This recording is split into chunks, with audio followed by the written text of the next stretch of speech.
The sarcomere forms the repeating end-to-end units of the myofibrils of the skeletal muscle.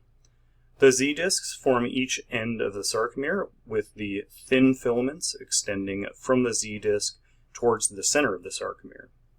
The thick filaments are suspended from the center of the sarcomere, with the heads of the myosin molecules that compose the thick filaments extending away from the main mass of the thick filament. The I-band represents the region of the sarcomere that consists of only thin filaments, while the A-band represents the region of the sarcomere where the thin and the thick filaments overlap with one another. The M-line in the center of the sarcomere keeps the thick filaments aligned during multiple cycles of muscle contraction. The H-zone represents a slightly lighter region on either side of the M-line and represents the location where only thick filaments are present in the sarcomere.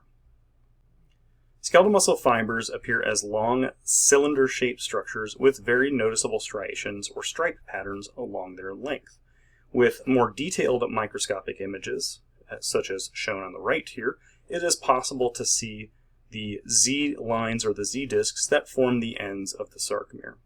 On either side of the Z lines, the I bands are easily visible, while the darker A band forms much of the middle of the sarcomere. The lighter H zone is seen within the middle of the A band. Cardiac muscle fibers are significantly shorter than skeletal muscle fibers, but still have noticeable striations or striping patterns along the length of the cells. Very dark borders between adjacent cardiac muscle cells are actually structures called intercalated discs.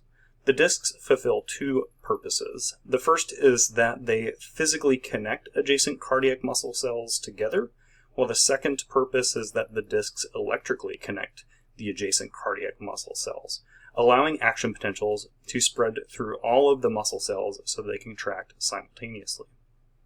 Smooth muscle tissue is very distinct from either skeletal muscle or cardiac muscle. In smooth muscle, the muscle fibers are very thin and thread-like. Smooth muscle cells also do not have any visible striations. Multipolar neurons are the neurons that possess many dendrites.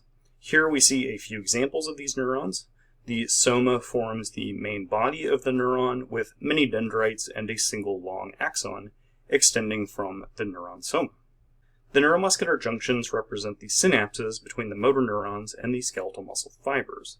In this image, we can easily see a nerve composed of many neurons. The axons of those neurons extend out to various muscle fibers and form a single neuromuscular junction with each individual skeletal muscle fiber.